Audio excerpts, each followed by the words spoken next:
Welcome to another episode of Drew vs. Crew kung saan naglalabanan ang host at ang crew. Ngayon, kailangan pabilisan lang papunta at pabalik gamit-gamit ang kanilang flying bikes. Are you ready? Are you ready? I'm ready. Ready? Get set. Go!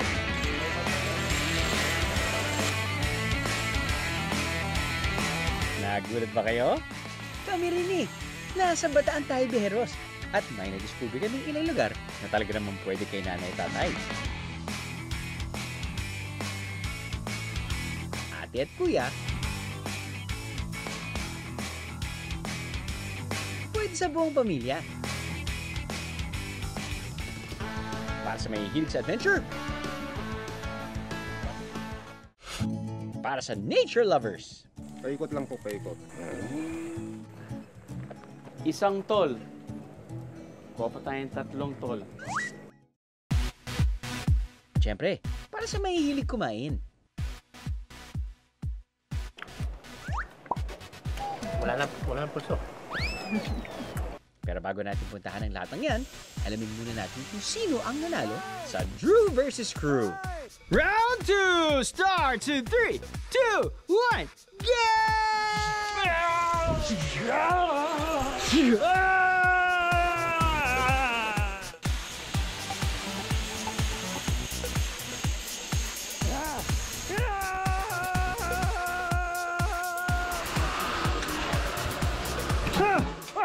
Champion! Ka, Daniel! Pero yung dulo ko, ganun-ganun ka eh. Kala mo, bibig, pabaliktad to. Let's get this show on the road! Let's turn on our Viajero mode. Ipakikita namin sa inyo, Bataan for everyone.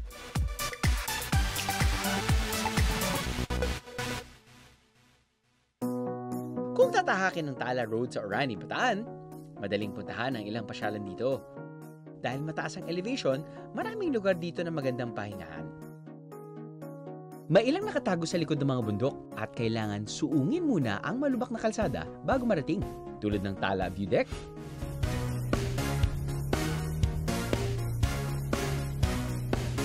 may mga gazebo at view deck na perfect location para sa inyong minimithing selfie with a relaxing view of the mountains at the background.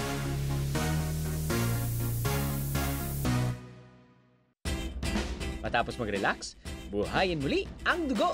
Balik tayo kung saan tayo nagsimula kanina. Hindi lang relaxation ang pwedeng gawin sa halos 60-hectare resort na to. Meron ding adrenaline-pumping adventure. Dito po tayo sa one of the biggest area of the Sinagtala Farm Resort. This is what we call Sinagtala Adventure Park. The guests need to pay a day tour fee of 450 by Friday, Saturday, and Sunday, including holiday. But in weekdays, day tour rate po amounting to 350 per pax po.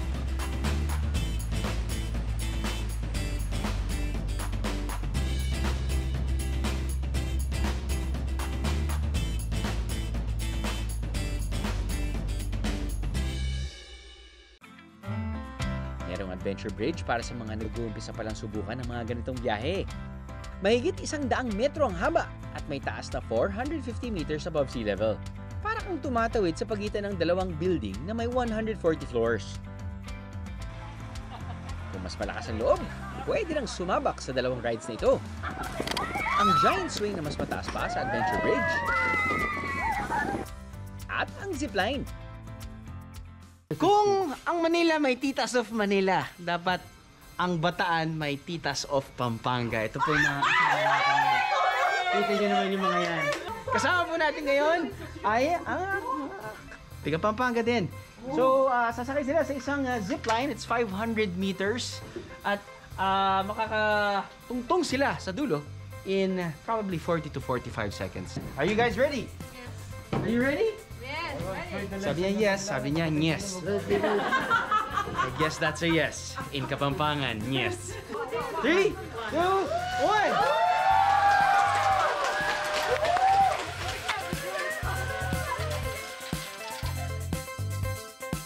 Oh, sino po susunod? Aba mukhang walang gustong sumunod ah.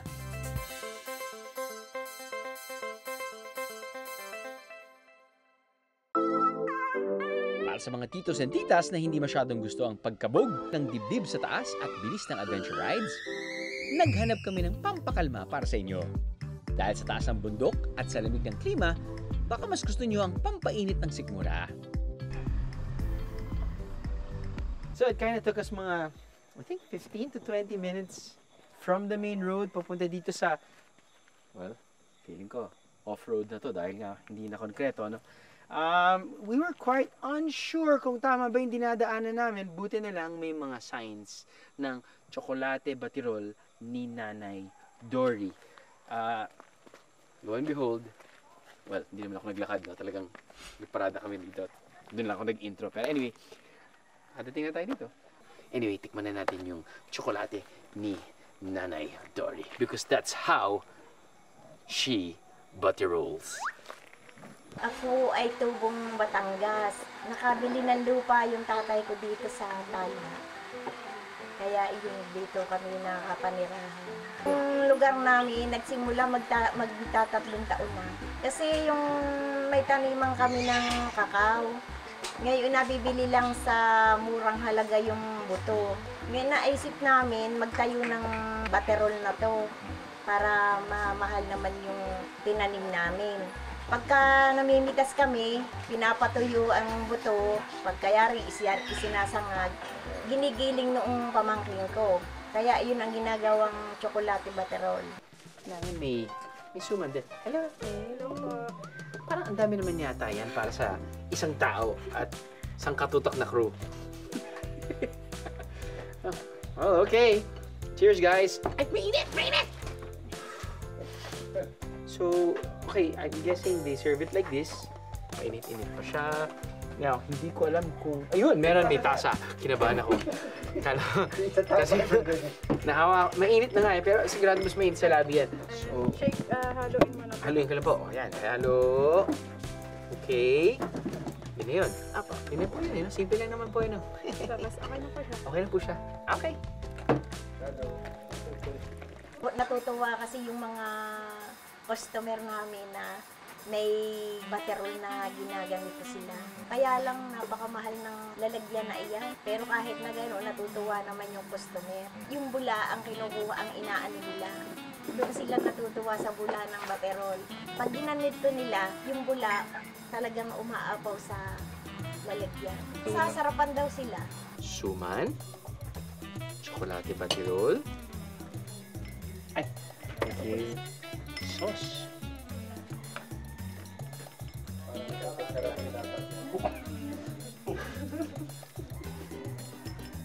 Ulat! Uy!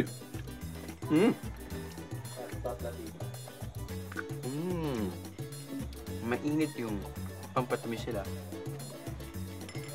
Yung suman, malamig.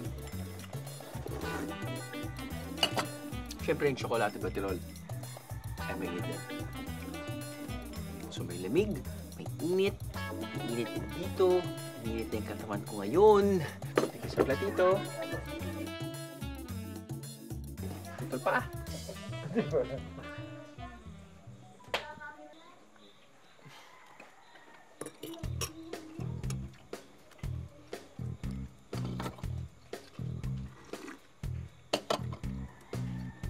I gotta say, I mean, yes. Ang sarap ng suman, ang sarap ng pampatamis sila, ang sarap ng tsokolate batirol. But, yung pinaka nagko-complete sa experience, yung table na mukhang suman. Talaga, sa totoo lang, parang gusto ko iuwi.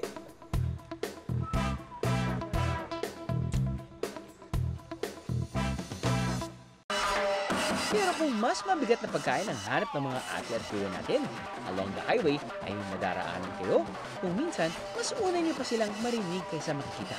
May pesta ba? Ang mga tumutugtog, ang kanila mismong mga server at cook. Astig! Happy Fiesta!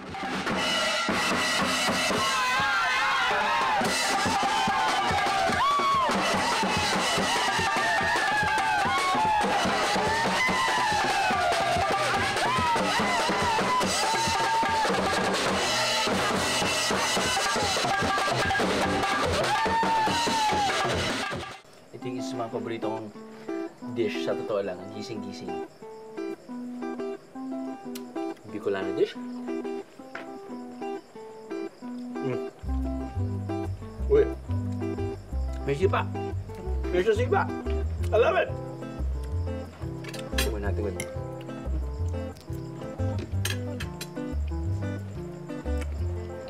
Mahilig sila maglagay ng butter. Tingnan ko din siya. Ooh. Ano po ba yan? Tahong na relleno. So, parang siyang may giniling. Beef or pork? At may itlog na binder.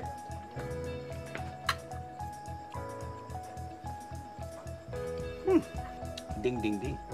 I think that's probably my top 3 right now, so far. I mean, lahat naman masarap. It's just that something different and, you know, to my liking. And normally, hindi ako makain tahong. But presented this way, definitely I can eat tahong all day. So good. Nagkakalaga ng 255 pesos pataas ang good for sharing na dishes dito. Aba, sulit na para sa gutom na gutom nating pamilya.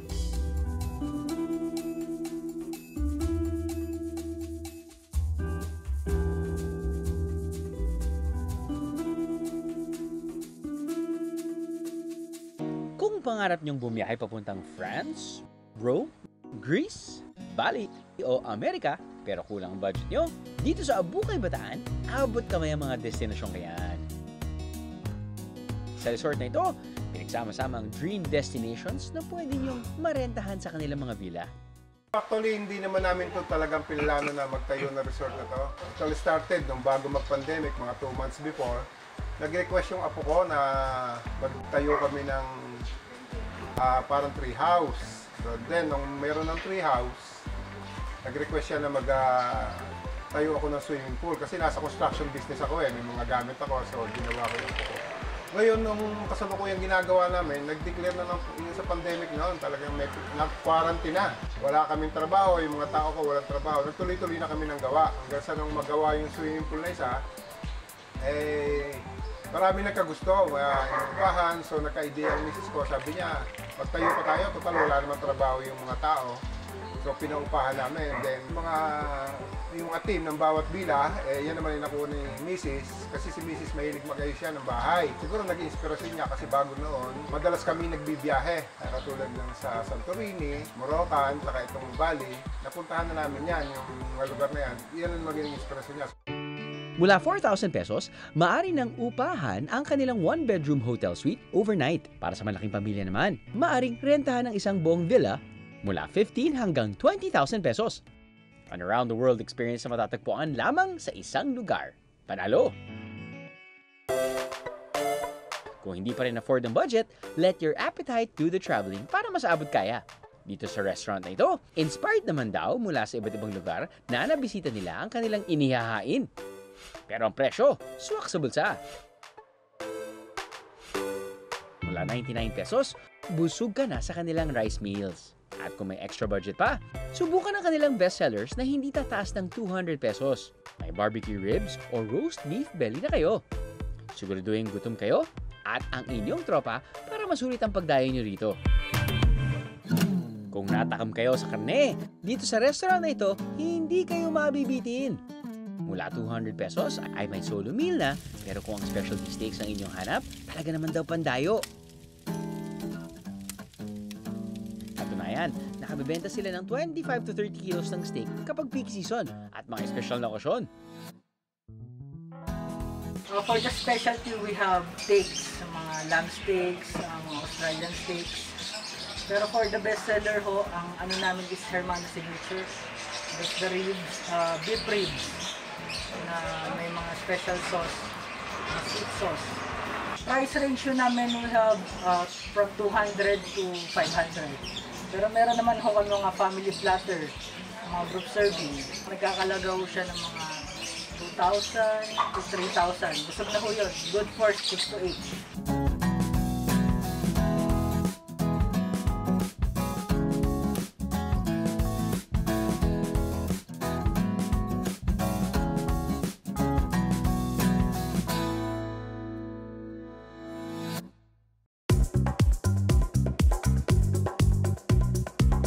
bago umuwi mula Bataan, huwag kaligtaan ang classic pampasalubong.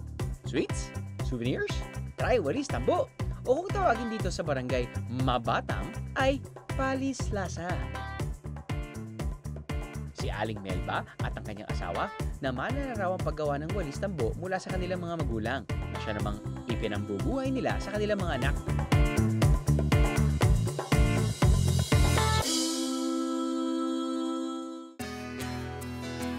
Noong kalakasan, bago sumapit ang pandemya, nakabubuo raw sila ng mahigit 100 walis kada araw at naibibenta sa iba't ibang lugar sa Maynila, Pampanga, Bulacan at Baguio.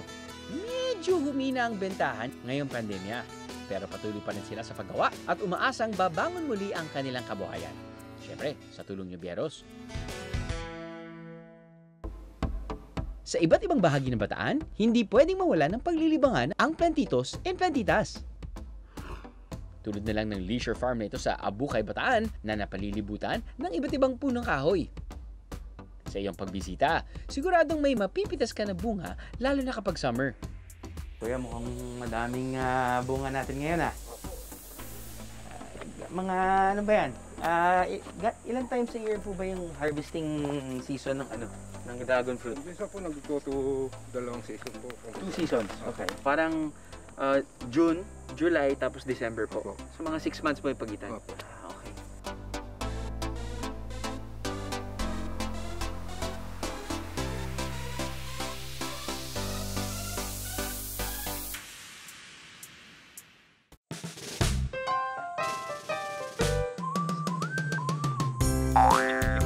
Diyan pala kayo. Ay, naku. Alam mo, nandito na rin tayo at manunungkit na rin tayo ng santol eh. Maganda na siguro pag-usapan kung saan nga ba nanggaling yung pangalang santol? Alam nyo ba? Well, kung di nyo alam, this is a fun fact. A fruity fun fact.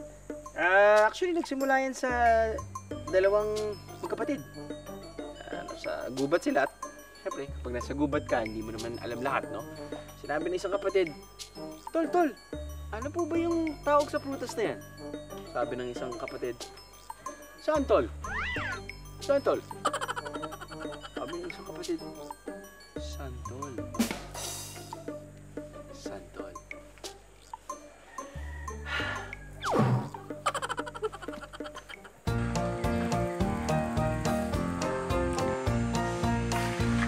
Isang tol. Kuha pa tayong 3 tol.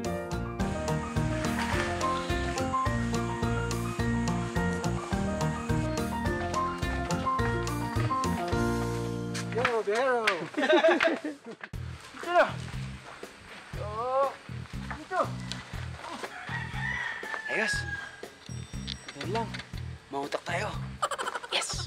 Depende sa season, iba't ibang klaseng prutas ang mapipita sa farm.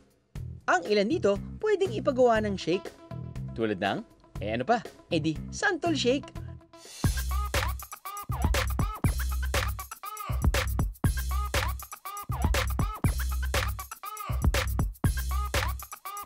Tol, asan yung shake? Dito, santol. Sorry, I had to use it one last time. First time kong subukan ng santol shake. Actually, ano ba yung mga shake na feature natin years ago? Ano yung maasim? Kamyas. Kamyas! Naalala ko yan sa Kamyas. Saan ba yun? Tagaytay nga ba? Or sa Timogab? Anyway, basta yun, parang medyo maasim. Parang Kamyas. Alam mong Kamyas. Santol, nakakatawa, hindi talaga ako makain ng santol. Or sinuntulan, kinakain ko yun, sama ng kanin, may gata. But santol shake, not yet. I don't think so. I can't remember. Anyway, same color, fleshy. Natin kung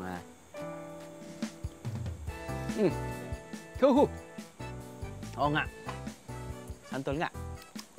Biglang kalimutan ko kasi yung lasa ng santol dahil the last time ako kumain ng santol, siguro bata ako at nasa Pangasinan ako. But ngayon, biglang memories came rushing in.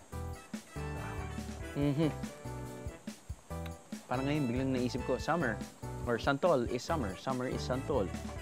Dahil doon nga yung season, I guess. Anyway, so it's very soury. It's maasim. Pero, yan yung hinahanap ng mga ibang tao, di ba?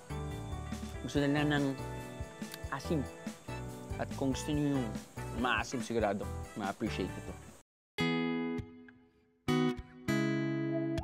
Pero hindi lamang mga prutas ang dinarayo rito, kundi pati ang kanilang accommodations na talaga namang nakare-relax.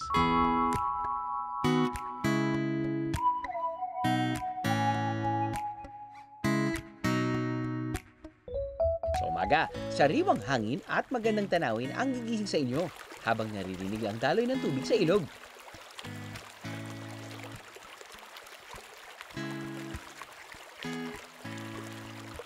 Isang experience na pwedeng ipagmalaki at mahirap kalimutan. Nice siya namang magpapawis at magpaaraw habang ninanamnam ang kalikasan. Talagang hindi kayo maubusan dito sa Bataan. At may nadiskubre kaming not-so-hidden spot sa munisipalidad ng Bagak. So finally, 5 kilometers from the main road, magsisimula yung ating adventure dito sa Milizo Trail. As you can see, kita-kita na dito yung Mount Samat.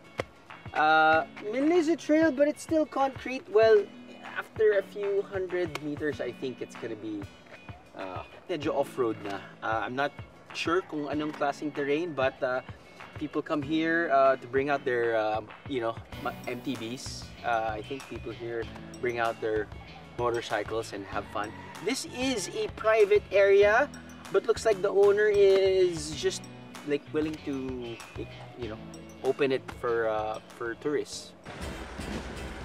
Rough terrain na ito, saktong-sakto para sa mountain bikers, trail riders, at runners.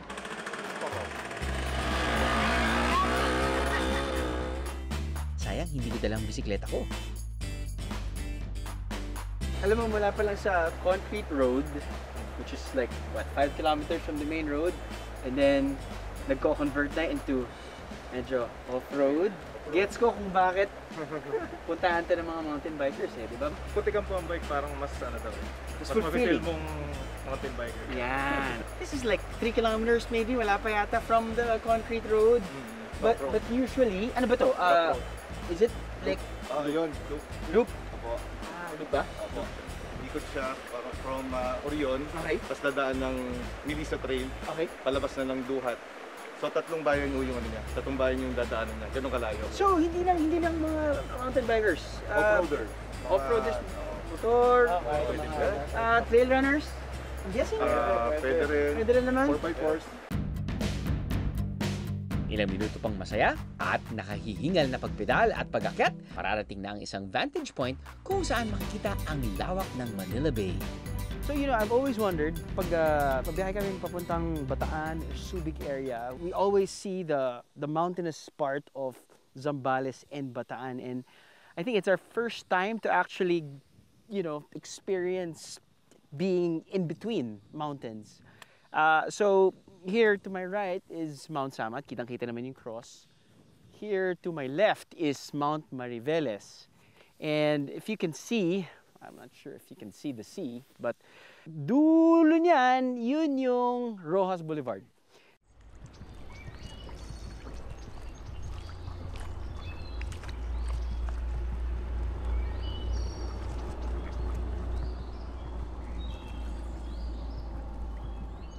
Mga bundok ng Bataan, naghihintay lamang dayuhin ng adventurous beros.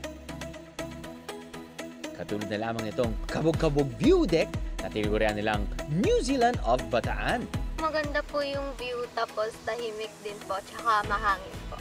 Hindi naman po kasi ito planado, kaso naisip lang po namin na parang ang sarap po pumunta dito para po mag-relax kasi po bakasyon din po namin. Tapos po, eto po, naisipan lang po namin magdala, tapos namili lang po kami ng food dyan sa tindahan. Mahangin po, tapos masarap naman po, at the same time po, nakaka-relax po yung view. 20 pesos lang po, and worth it naman po, kasi kahit gaano ka na po katagal nun sa 20 pesos. Pre, sa trabaho natin, stress tayo lagi sa pag-aano. Kaya gusto mo natin matanggal yung stress, pumupunta sa mga tahimik na lugar, katulad nito, malamig, tatanggal ang problema mo, ganun, parang wala kang iniisip. Saya lang. Sa entrance fee na 20 pesos, hindi na kayo lugi, di ba?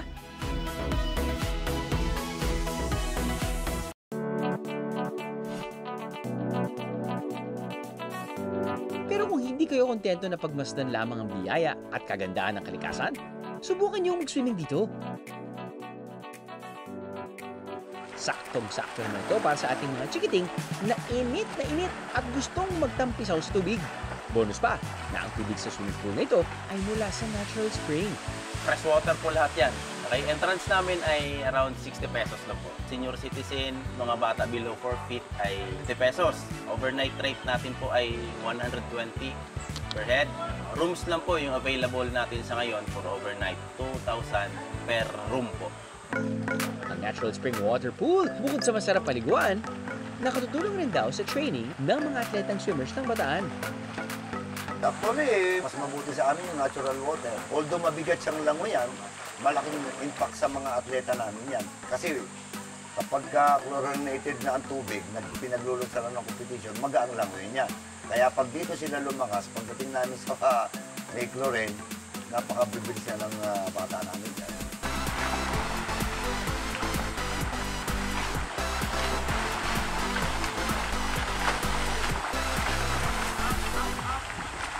Sana naman nahulaan nyo na ang ating Bia Hula item for this week. Ano na? Siyempre, sombrero, hat, cap, parang mga ganyan. Ayos ba? Napakadali naman eh. Ito na yung 1,000 pesos. Hey, sandali lang. Mag-selfie muna kayo. But before you take that selfie, kailangan siguraduhin nyo malinaw din yung mukha nyo, okay? Ready? Okay. 5 seconds to, guys, ha? Pick your pose. Ready? 5, 4, 3, 2, 1. Good luck!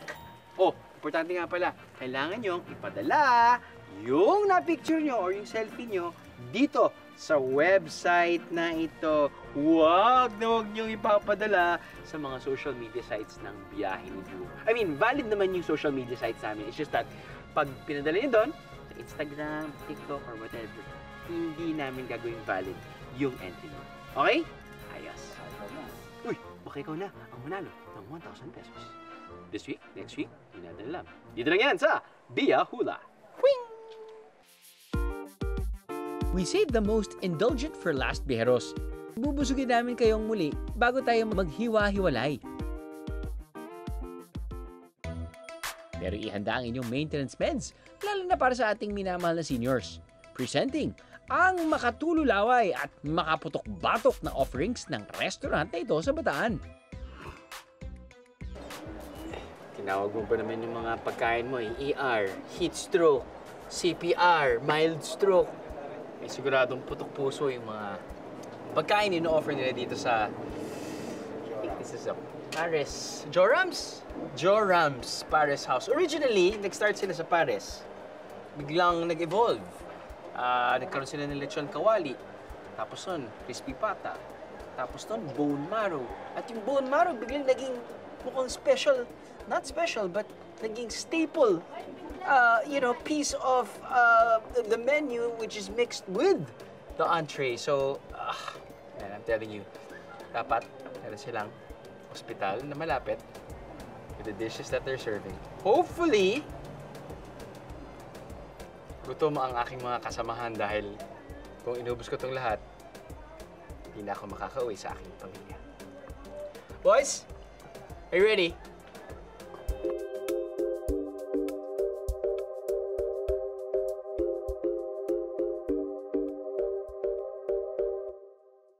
One day, nakita namin kasi yung Paris medyo maraming kumakain sa mga daan.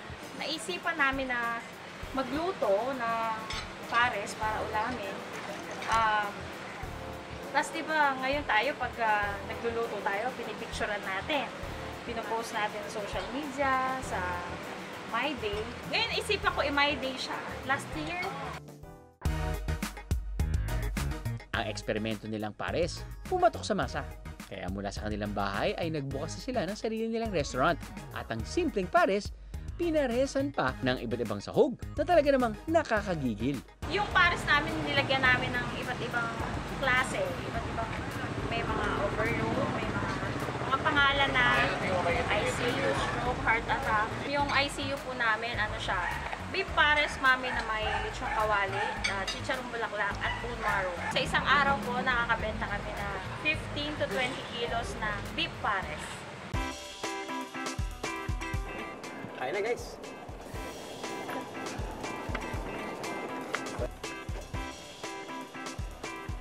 Wala na puso.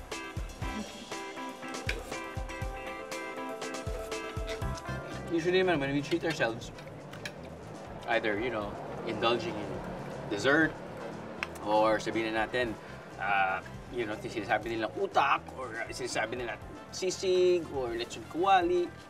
Hindi natin kinakain ito araw-araw, so when is the proper time? I guess there's no really proper time. I guess it's just those types of food wherein, you know, you just want to reward yourself after probably a good workout or long day of work, pero dapat huwag kasi masyadong stress kasi stress with this type of fat might really transport you into to the ICU, but maybe down under, but hopefully not.